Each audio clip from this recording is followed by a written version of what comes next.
Ibinyahe niya ang kanyang padyak mula daw sa Bukidnon at nakaabot ng Maynila. Ang kanyang paglalakbay ay mula sa Bukidnon papuntang Maynila. At siya po ay may gustong ihayag na mensahe. Si Boy Sikat mula Bukidnon. Ako po si LJ de la Cruz Matunding, kilala bilang Sikat Pilipinas.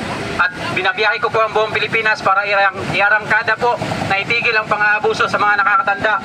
Dahil nasaksiyan ko po sa aking bilang minor ding edad, noong 2022 ako po ay nakasaksi na naging isang presidente, senior citizen sa ating Republika ng Pilipinas.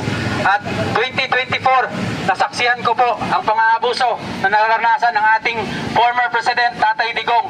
Bilang isang individual na nag-advocate ng Anti-Elderly Abuse Act, sinusuportahan ko po ang panukalang batas na yan na inihain ni Congressman Paulo Duterte, House Bill 4696, Anti-Elderly Abuse Act. Saklap lang at ito'y hindi na ipasa. Kaya nandito po ako ngayon, tumitindig para sa pangalan ni Tatay Digong na sana masugpo na yung pang-aabuso. Dahil hindi lang mga ordinaryong Pilipino na mga matatanda ang naabuso, pati na rin po yung ating presidente ni Tatay Digong. Naabuso po, pinuwersa na isakay sa eroplano. Mismo po sa aking paglalakbay, naluha po ako dahil tiniis ko po ang hirap para po sana marinig ng ating mga nakaupo na mga opisyalis na sana ay magkaroon ng batas para sa proteksyon ng ating mga nakakatanda. Kaya kinagagalak ko po na naka-attend po ako dito ngayon. Kasama po ang DRS Rider dahil ako po ay nasa gitna nila kanina sa biyahe po galing Liwasang Bonifacio. Medyo kinakabahan po ako kasi napagkakamalang nangangalakal po yung aking bisikleta kasi sobra-sobra na po yung mga pirma at sticker at mga tarpaulin na nagpapakita ng suporta ng mga alkalde, gobernador sa 40 province na aking nabisita mula Bukidnon.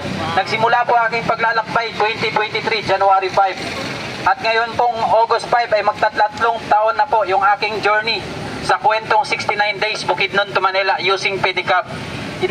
Inalalahat ko po sana matigil na po ang pang-aabuso sa mga nakakatanda, hindi lang sa mga ordinaryong Pilipino. At sana makauwi na dito ang ating nag-iisang tatay, nag-iisang senior citizen na naging presidente na nasaksihan ko sa aking pagiging isang binata. Proud po ako na lumaki sa lola at hangad ko po na mayakap si Tatay Digong kung sakaling makauwi na siya dito. Duterte, bring him home! Bring him home! PRD, bring him home! Bring him home! Ibalik si Tatay! Bring him home! Isang karangalan po, ako po'y lubos nagpapasalamat po sa inyo. At dito po sa Supreme Court, nabasa ko po ang isang article na suportado din po nila ang batas na yan, na Anti-Elderly Abuse Act. Saklap lang ay hindi pa po ito may ipasa-pasa sa ating Kamara at Senado. Sana sa taong ito, magpapatuloy pa rin po ako sa paglalakbay para libutin ang buong Pilipinas. Sa 40 provinces, may natitira pa lang pong 42. Tatapusin ko po yan sa abot ng makakaya para sa ating mga matatandang Pilipino po. Maraming salamat po. Mabuhay si Sikat Pilipinas! Nakakabagbag damdamin po ang kanyang ipinahayag. Walang ibang nagtaksil sa pinakamamahal na naging Pangulo ng bansa na si Tatay Digong, kundi ang sariling gobyerno mismo na sana ay siyang nagtatanggol at nagkalinga sa kanya.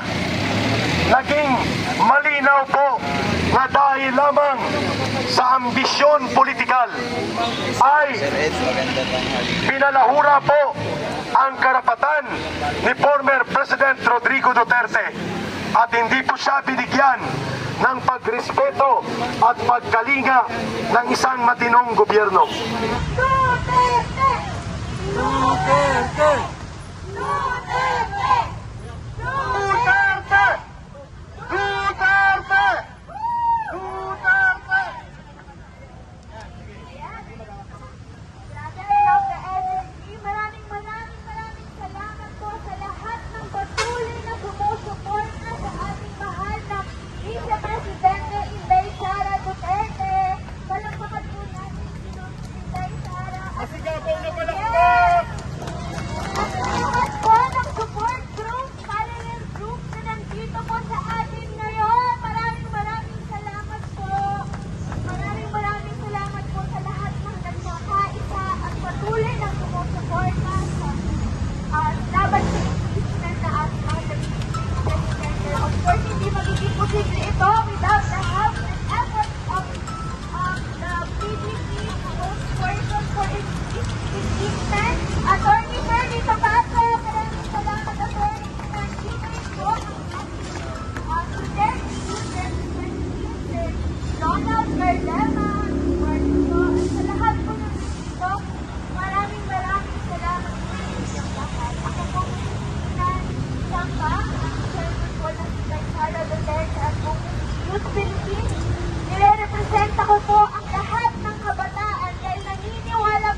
Maraming salamat kay Miss Ina, representing Inday Sara Duterte Advocacy Youth Policy. Pakinggan din natin po ang maikling mensahe bago po sila former Congressman Keith Parag, Maestro Ado Paglinawan, and of course, si Tony Topacio, si Chairman Cardema. Ganito po ang pakikipagkaisa ng dating Marcos loyalist. Ngunit siya po ay inabutan ng kanyang konsensya. Nagbago ang damdamin, nagbagong isipan. Talagang inabutan. Kundi ngayon ay balik loob, kagaya ni Ka-Eric, balik loob mula sa rebelde at bahagi ng kapayapaan. Ito naman balik loob sa tamang paninindigan, Ginoong Ferdinand. Hindi po sa Topacio, pero matinong Ferdinand din po ito. Salamat, Ka-Eric. Tunay nga po na ang pagkakaisa ay laging nagtatagumpay.